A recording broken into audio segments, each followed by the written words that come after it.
Olá, sejam muito bem-vindos ao canal Liber Audiolivro. Eu sou a Giovana e hoje vou ler a segunda parte do conto Singularidades de uma Rapariga Loura, do escritor português Eça de Queiroz. Vamos à leitura.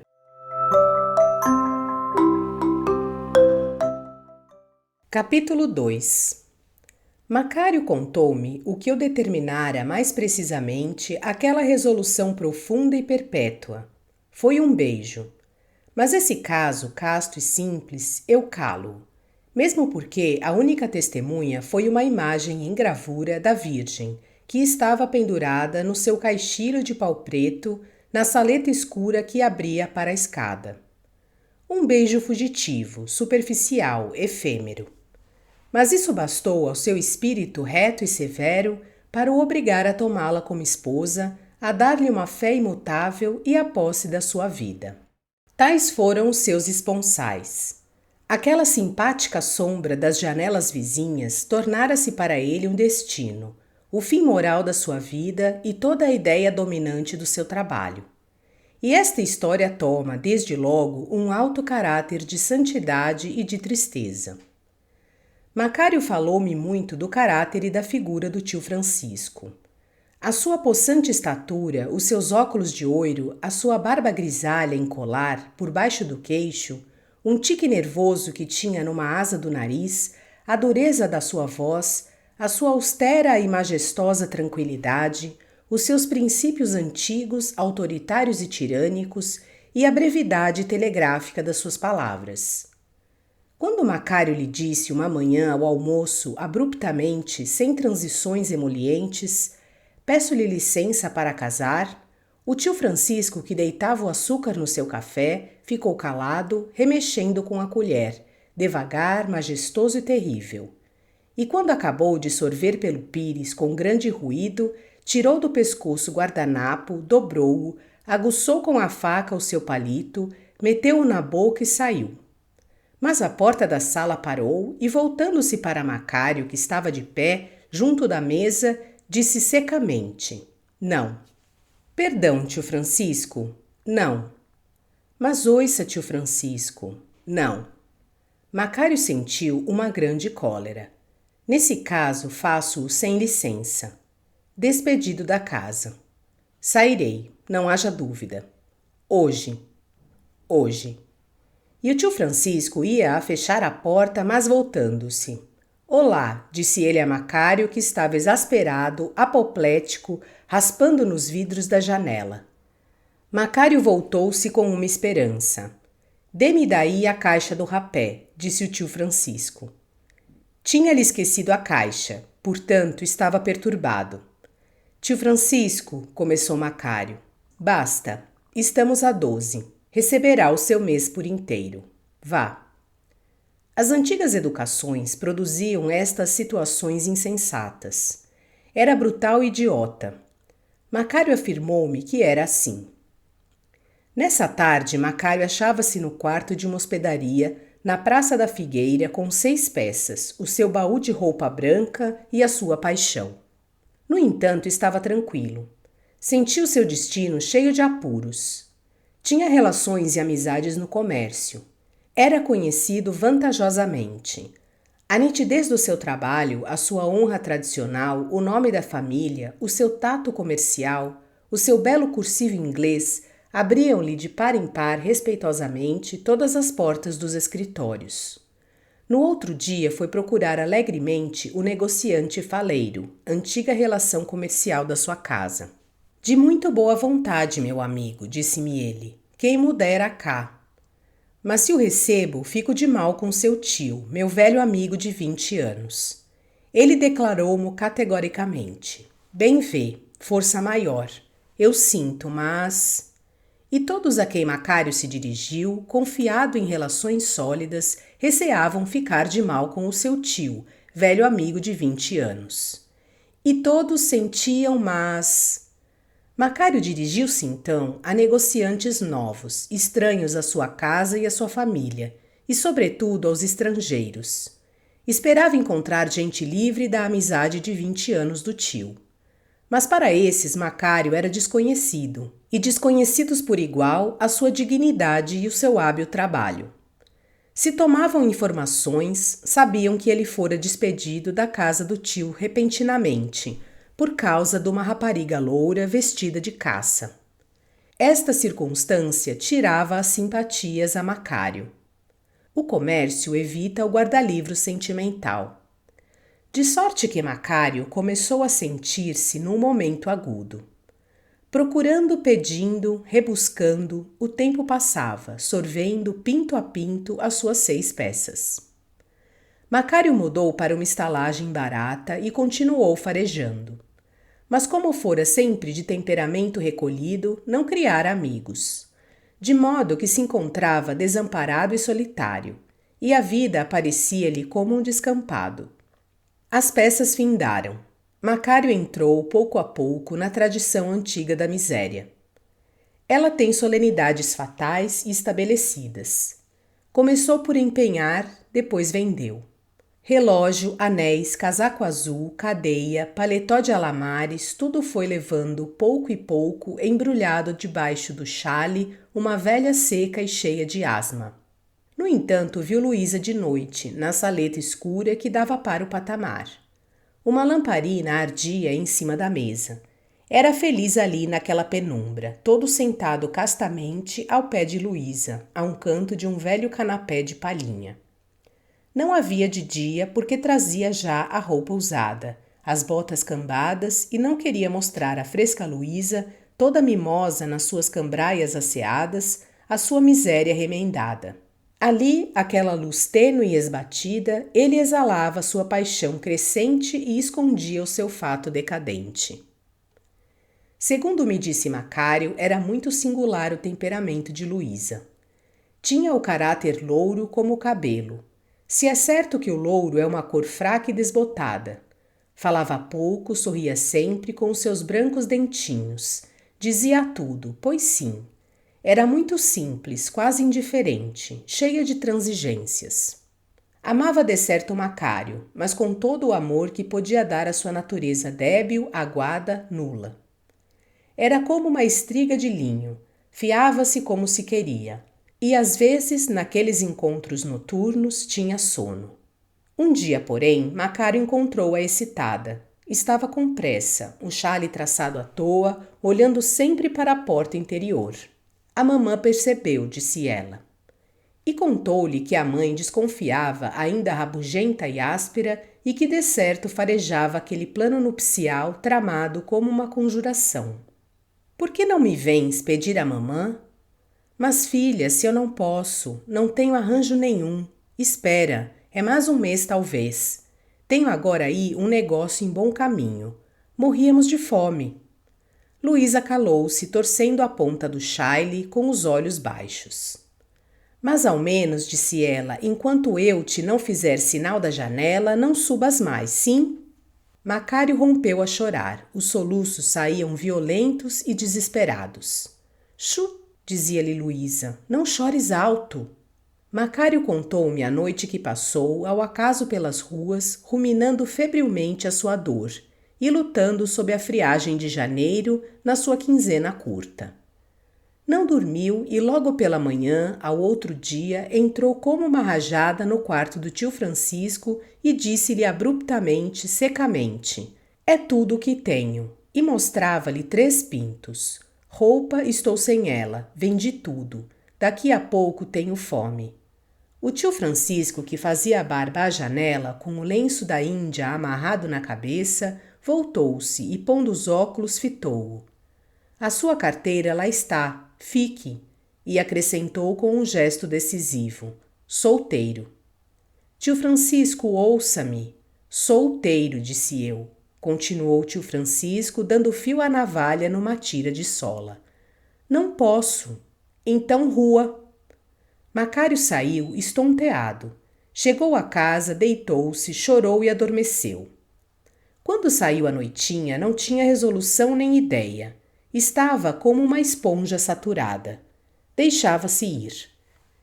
De repente, uma voz disse de dentro de uma loja: Ei, psi, olá! Era o amigo do chapéu de palha. Abriu grandes braços pasmados. Que diacho, desde manhã que te procuro. E contou-lhe que tinha chegado da província, tinha sabido a sua crise e trazia-lhe um desenlace. Queres? Tudo. Uma casa comercial queria um homem hábil, resoluto e duro para ir numa comissão difícil e de grande ganho a Cabo Verde. Pronto, disse Macário, pronto, amanhã. E foi logo escrever a Luísa pedindo-lhe uma despedida, um último encontro, aquele em que os braços desolados e veementes tanto custam a desenlaçar-se. Foi. Encontrou-a toda embrulhada no seu chale, tiritando de frio. Macário chorou. Ela, com a sua passiva e loura doçura, disse-lhe: Fazes bem, talvez ganhes. E ao outro dia Macário partiu. Conheceu as viagens trabalhosas nos mares inimigos, o enjoo monótono num beliche abafado, os duros sóis das colônias, a brutalidade tirânica dos fazendeiros ricos, o peso dos fardos humilhantes, as dilacerações da ausência, as viagens ao interior das terras negras e a melancolia das caravanas que costeiam por violentas noites, durante dias e dias, os rios tranquilos, donde se exala a morte. Voltou. E logo nessa tarde a viu a ela, Luísa, clara, fresca, repousada, serena, encostada ao peitoril da janela com a sua ventarola chinesa. E ao outro dia, sofregamente, foi pedi-la à mãe. Macário tinha feito um ganho saliente, e a mãe Vilaça abriu-lhe uns grandes braços amigos, cheia de exclamações. O casamento decidiu-se para daí a 1 ano. Por quê? Disse eu a Macário. E ele explicou-me que os lucros de Cabo Verde não podiam constituir um capital definitivo. Eram apenas um capital de habilitação. Trazia de Cabo Verde elementos de poderosos negócios. Trabalharia durante 1 ano heroicamente e ao fim poderia, sossegadamente, criar uma família. E trabalhou. Pôs naquele trabalho a força criadora da sua paixão. Erguia-se de madrugada, comia à pressa, mal falava. À tardinha ia visitar Luísa. Depois voltava sofregamente para a fadiga, como um avaro para o seu cofre. Estava grosso, forte, duro, fero. Servia-se com o mesmo ímpeto das ideias e dos músculos. Vivia numa tempestade de cifras. Às vezes, Luísa, de passagem, entrava no seu armazém.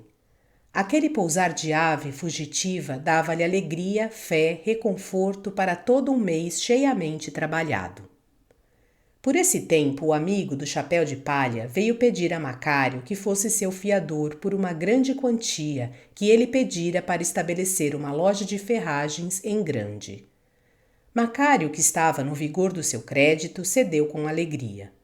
O amigo do chapéu de palha é que lhe dera o negócio providencial de Cabo Verde. Faltavam então 2 meses para o casamento. Macário já sentia por vezes subirem-lhe ao rosto as febris vermelhidões da esperança. Já começara a tratar dos banhos. Mas um dia o amigo do chapéu de palha desapareceu com a mulher de um alferes. O seu estabelecimento estava em começo. Era uma confusa aventura. Não se pôde nunca precisar nitidamente aquele imbróglio doloroso. O que era positivo é que Macário era fiador. Macário devia reembolsar. Quando o soube, empalideceu e disse simplesmente: liquido e pago.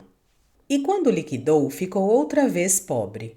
Mas nesse mesmo dia, como o desastre tivera uma grande publicidade e a sua honra estava santificada na opinião, a Casa Pérez e Companhia, que o mandara a Cabo Verde, veio propor-lhe uma outra viagem e outros ganhos.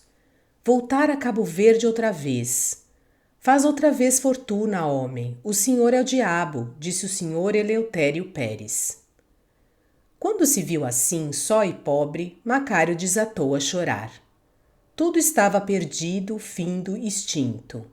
Era necessário recomeçar pacientemente a vida, voltar às longas misérias de Cabo Verde, tornar a tremer os passados desesperos, suar os antigos suores.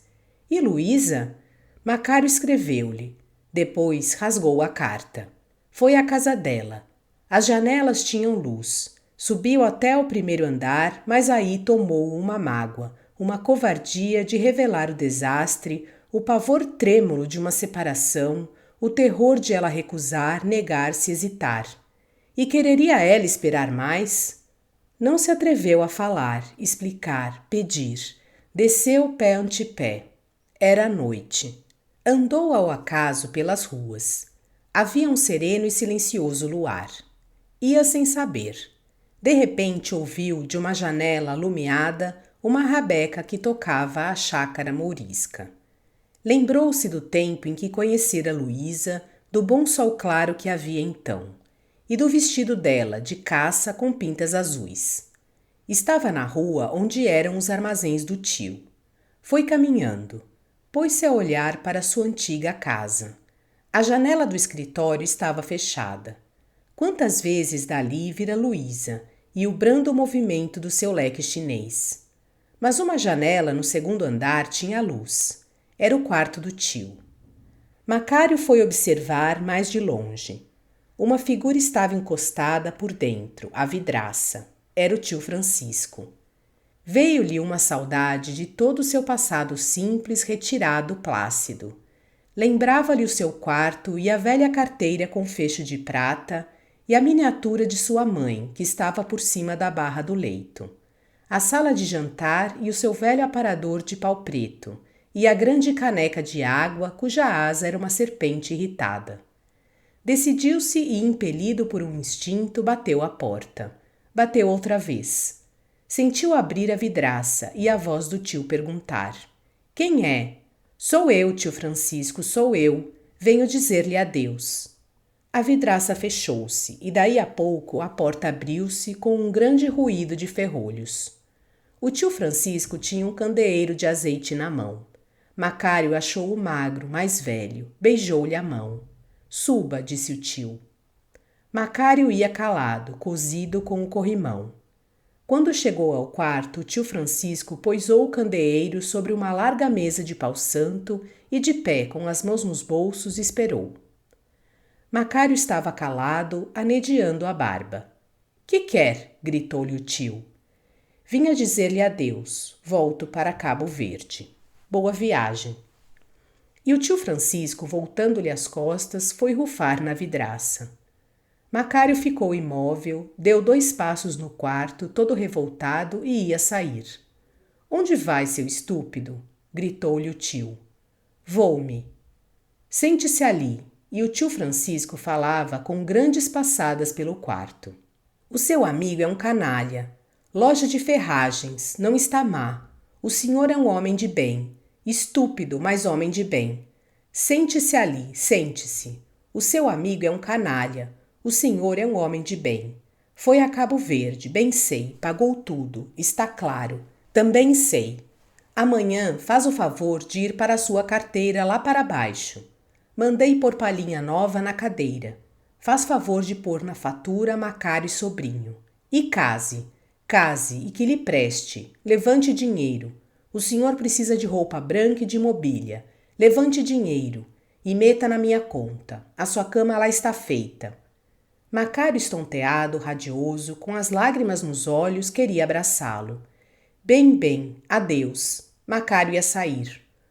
"Oh, burro, pois quer-se ir desta sua casa?" E indo a um pequeno armário, trouxe geleia, um covilhete de doce, uma garrafa antiga do Porto e biscoitos. "Coma." E sentando-se ao pé dele e tornando a chamar-lhe estúpido, tinha uma lágrima a correr-lhe pelo engelhado da pele. De sorte que o casamento foi decidido para dali a um mês. E Luísa começou a tratar do seu enxoval. Macário estava então na plenitude do amor e da alegria.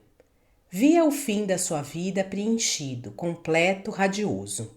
Estava quase sempre em casa da noiva e um dia andando a acompanhá-la em compras pelas lojas. Ele mesmo lhe quisera fazer um pequeno presente nesse dia. A mãe tinha ficado numa modista, no primeiro andar da Rua do Ouro, e eles tinham descido alegremente, rindo a um ourives que havia embaixo, no mesmo prédio, na loja. O dia estava de inverno, claro, fino, frio, com um grande céu azul ferrete, profundo, luminoso, consolador. Que bonito dia, disse Macário. E com a noiva pelo braço caminhou um pouco ao comprido do passeio. Está, disse ela, mas podem reparar, nós sós. Deixa, está tão bom. Não, não. E Luísa arrastou-o brandamente para a loja do ourives. Estava apenas um caixeiro, trigueiro de cabelo hirsuto. Macário disse-lhe, queria ver anéis. Com pedras, disse Luísa, e o mais bonito. Sim, com pedras, disse Macário, ametista, granada, enfim, o melhor. E, no entanto, Luísa ia examinando as montras forradas de veludo azul, onde reluziam as grossas pulseiras cravejadas, os grilhões, os colares de camafeus, os anéis, as finas alianças frágeis como o amor e toda a cintilação da pesada ourivesaria. Vê, Luísa, disse Macário. O caixeiro tinha estendido na outra extremidade do balcão, em cima do vidro da montra, um reluzente espalhado de anéis de ouro, de pedras, lavrados e esmaltados. E Luísa, tomando-os e deixando-os com as pontas dos dedos, ia-os correndo e dizendo, é feio, é pesado, é largo. Vê este, disse-lhe Macário. Era um anel de pequenas pérolas. É bonito, respondeu ela, é lindo. Deixe ver se serve, tornou Macário. E tomando-lhe a mão, meteu-lhe o anel devagarinho, docemente, no dedo. E ela ria com os seus brancos dentinhos finos, todos esmaltados. É muito largo, disse Macário, que pena. Aperta-se querendo, deixa a medida, tem-no pronto amanhã. Boa ideia, disse Macário, sim senhor, porque é muito bonito, não é verdade? As pérolas muito iguais, muito claras, muito bonito. E estes brincos? Acrescentou, indo ao fim do balcão a outra montra. Estes brincos com uma concha? 10 moedas, disse o caixeiro. E, no entanto, Luísa continuava examinando os anéis, experimentando-os em todos os dedos, revolvendo aquela delicada montra, cintilante e preciosa. Mas, de repente, o caixeiro fez-se muito pálido e afirmou-se em Luísa, passeando vagarosamente a mão pela cara. Bem, disse Macário, aproximando-se, então amanhã temos o anel pronto. A que horas? O caixeiro não respondeu e começou a olhar fixamente para Macário. A que horas? Ao meio-dia. Bem, adeus, disse Macário, e iam sair. Luísa trazia um vestido de lã azul que arrastava um pouco, dando uma ondulação melodiosa ao seu passo, e as suas mãos pequeninas estavam escondidas num regalo branco. Perdão, disse de repente o caixeiro. Macário voltou-se. O senhor não pagou. Macário olhou para ele gravemente. Está claro que não. Amanhã venho buscar o anel, pago amanhã. Perdão, insistiu o caixeiro, mas o outro. Qual outro? Disse Macário com uma voz surpreendida, adiantando-se para o balcão. Essa senhora sabe, afirmou o caixeiro. Essa senhora sabe. Macário tirou a carteira lentamente. Perdão, se há uma conta antiga. O caixeiro abriu o balcão e com um aspecto resoluto. Nada, meu caro senhor, é de agora. É um anel com 2 brilhantes que aquela senhora leva. Eu, disse Luísa, com a voz baixa, toda escarlate. Que é? Que está a dizer? E Macário, pálido, com os dentes cerrados, contraído, fitava o caixeiro colericamente. O caixeiro disse então. Essa senhora tirou dali um anel. Macário ficou imóvel, encarando-o. Um anel com 2 brilhantes. Vi perfeitamente. O caixeiro estava tão excitado que a sua voz gaguejava, prendia-se espessamente. Essa senhora não sei quem é. E tirou-o dali. Macário maquinalmente agarrou-lhe no braço e, voltando-se para Luísa com a palavra abafada, gotas de suor na testa, lívido. Luísa diz... Mas a voz cortou-se-lhe. Eu, disse ela, mas estava trêmula, assombrada, enfiada, decomposta. E deixou cair o regalo no chão. Macário veio para ela, agarrou-lhe no pulso fitando-a, e o seu aspecto era tão resoluto e tão imperioso que ela meteu a mão no bolso, bruscamente apavorada e mostrando um anel. Não me faça mal, disse, encolhendo-se toda. Macário ficou com os braços caídos, o ar abstrato, os beiços brancos. Mas de repente, dando um puxão ao casaco, recuperando-se, disse ao caixeiro: Tem razão, era distração, está claro. Esta senhora tinha se esquecido. É o anel. Sim, sim, senhor, evidentemente. Tenha bondade. Toma, filha, toma. Deixe estar, este senhor embrulha-o. Quanto custa? Abriu a carteira e pagou. Depois apanhou o regalo, sacudiu-o brandamente, limpou os beiços com o lenço, deu o braço a Luísa e, dizendo ao caixeiro: Desculpe, desculpe, levou-a inerte, passiva e aterrada. Deram alguns passos na rua que um largo sol aclarava o gênio feliz. As seges passavam, rolando ao estalido do chicote. Figuras risonhas passavam conversando. Os pregões subiam em gritos alegres. Um cavaleiro de calção de anta fazia ladear o seu cavalo enfeitado de rosetas. E a rua estava cheia, ruidosa, viva, feliz e coberta de sol. Macário ia maquinalmente, como no fundo de um sonho. Parou a uma esquina. Tinha o braço de Luísa passado no seu. E via-lhe a mão pendente, a sua linda mão de cera com as veias docemente azuladas, os dedos finos e amorosos. Era a mão direita e aquela mão era da sua noiva.